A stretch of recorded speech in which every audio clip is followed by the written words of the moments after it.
Hey everybody, I'm Benjamin, aka the Terrible Australian of Supermarsty.com, and this is my video review of When Marnie Was There, which is the newest film to be released from Studio Ghibli. So let's get right into it. I'm a bit sad talking about this film in a way because, for all those who don't know out there, Studio Ghibli is taking a break from making movies for a while. And this film, When Marnie Was There, is the last film to be released by them. Now, I don't know the whole story, whether it's only just a bit of a hiatus or they're actually permanently shutting down for good. But there is, of course, talk that this film may possibly be the very last film that Studio Ghibli will release. So in a way, that's regardless of whichever outcome it is it is sad because in my Studio Ghibli, even though I hadn't seen as many films from their studio as much as I should have, I've seen a fair few, but even just from what I've seen, it's just they just make such really great, unique, and original animated films that are just so beautiful, and it makes me long. Even though I still enjoy computer animated films as much as the next person, and there've been some really great ones, but there's just something about hand-drawn animation that just still gives me a sense of wonder, and it's beautiful, and so I definitely, when it comes to that type of stuff, it was definitely interesting to go into When Marnie Was There. I didn't really know much about the plots of this film before I went into checking it out. I kind of vaguely knew little bits, but I didn't really sort of go into it too much though. But this being a Studio Ghibli film, I knew I had to check it out anyway. And I have to say, I really enjoyed it a lot. I thought it was it's a beautifully made film, both from an animation standpoint, because it looks stunning and it's just beautifully animated, to the storytelling and the filmmaking involved. It's just such a well-made and beautifully made animated film, or Japanese anime, I should say. I should say beforehand, there is actually two versions of this film that have been released in cinemas. There's the original Japanese language version, and as well as the English dub version. Now, I only got to see the English dub version because that was the only version that the cinema I went to was showing. There were other ones of which that are showing the original Japanese language version, but unfortunately I didn't get a chance to see that one, so I went and saw the English language version, which this one has a bit of an all-star cast attached to the voices in the film. You got Hailee Steinfeld, John C. Reilly, Geena Davis, Kathy Bates, Ellen Burstyn, Catherine O'Hara, Vanessa Williams, Rani Rodriguez, and just many, many more, who all do a really wonderful job with their vocal performances. Everyone does such a phenomenal job, and particularly Hailee Steinfeld, whose character of Anna, who's our main protagonist, what I really liked about this film, and the film is based on a 1960s young adult novel, and it's just what I really liked about this film is that it really puts us into the mindset of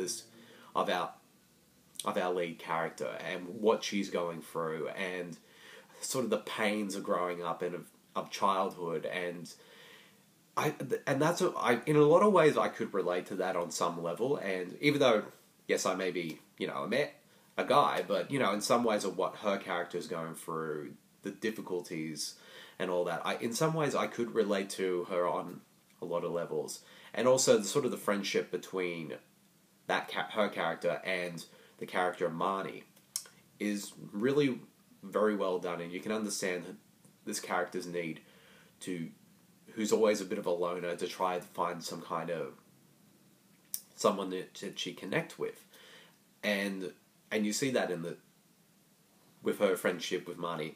Now, I guess it is kind of a mild spoiler, so I'm just going to put a mild spoiler, is that Marnie in the film is a ghost, and I don't think that's really too much of a spoiler, mainly for the fact that it's when you read the plot synopsis and see the trailers and all that, it's pretty obvious that she is. And also, when you watch the film, it's obvious that her character's a ghost.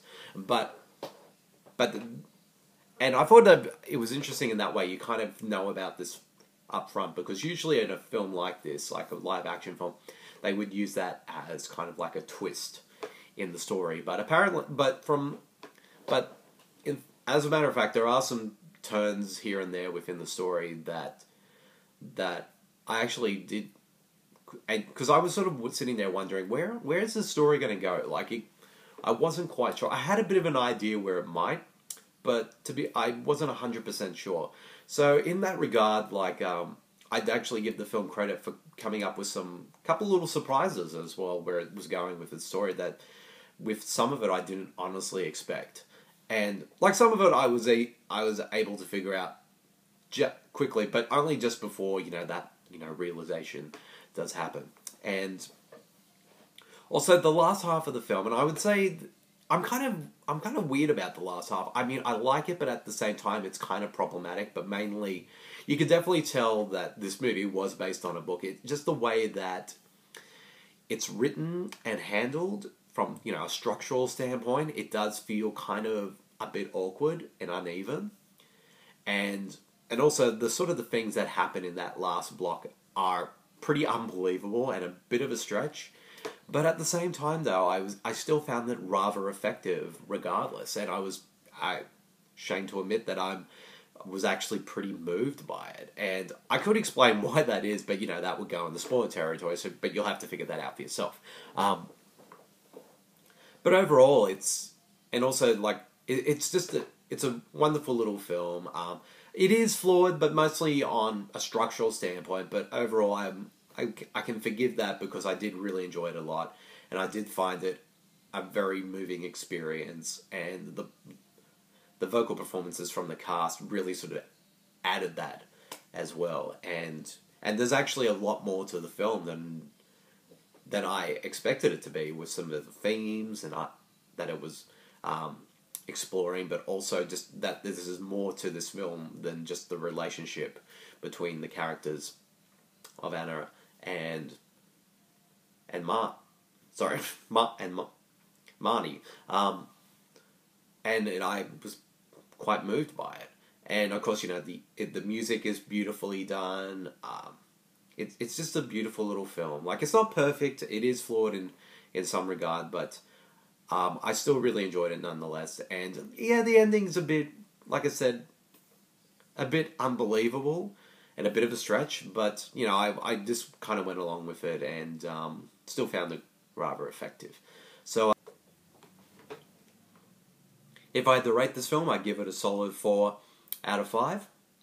Like I said before, I definitely recommend you guys to go check this out while you can. If this is potentially the very last film that is released by Studio Ghibli, I believe it's your duty as film fans to seek this out when you can, whether it's at the cinema. At the moment, it's doing only a limited engagement at a couple of cinemas around Australia, or just wait for it to come out on DVD and Blu-ray. Believe me, you don't want to miss it. It's a really good, beautifully made, coming-of-age Japanese anime.